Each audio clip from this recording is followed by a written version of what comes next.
inkosi yamakhosi eyathi mangena phakathi kwenu sasibuye enhlangakazi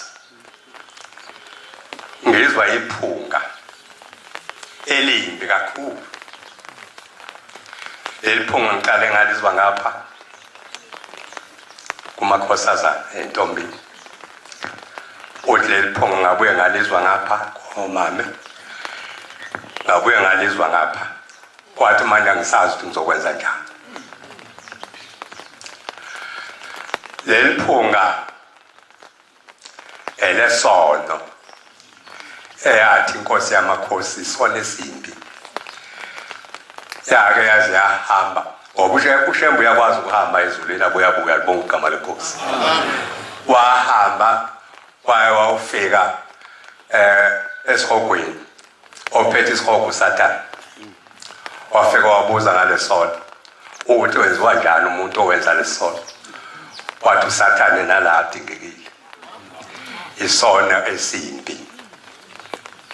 Sidlangile nje nohulumeni abakhona sangathi basisekela. Asisinde eManazaretha ngoba thina sibona uNkulunkulu. Lesi sono angazi ukuthi ngathini. Yagcina inkosi ithi bonke abenza lokhu ngifuna beze kumina bazovuma. Abantu abanenhlanhla bayovuma. Yagcina isithi inkosi ngithi nonke manje mangahamba ningabuye ningilandele. Ngitshela eManazaretha ukuthi ungaphila impilo uma ungasamlandeli uShembe. Kodwa sake sahlelwa into enjalo emzini oNgcwele wasePhakameni. Yavalwa nje inkonzo esho njalo somelwa amathe wangazazi ukuthi uyokwenza njani. Yafika inyanga kaMashi saya kuMashi wawusemzini wakhe ubaba okuthiwa isekhangela. Lapho sathi masifika insizwa isenothando kwakuthi maseyiphuza amatiye antambama ngesabatha ziqubule nje zishaya izandla zishaya amaphothimende zishaya umgidi zihlabelela isihlabelelo 147 izwi lezulu liswakele emhlabeni wonke zibubula ibubula into kaVoyizani Majola ikhalisa kwejuba lesikwa. Waphuma umnikazi wayothanda umgidi baba wawulayithwa amalamba ezansi la kwaso kungaliyo bangcwele lithe izwe umgidi wabantu bonke savunula sadonsa sakhuphuka. Kwakusahlatshelelwa lehlabelelo oyiza namuhla iza ngamandla bheka isango selivuliwe zayisenesasasa ngoba zayisanda ukuba kuqala ukuthi isinwe lezo zihlabelelo. Kwathi masifudumala kungena kuchorus yokubhekale sabona phansi kwamathungulu umfundisi eza lwasishaya uvalo lwaphuma ngeenyawo wathola usena nje soyaphephuka. Wafika umisa umgidi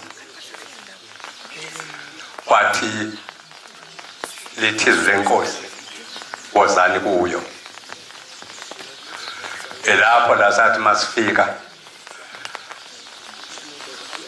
kwase uqeda yonke into bangcwele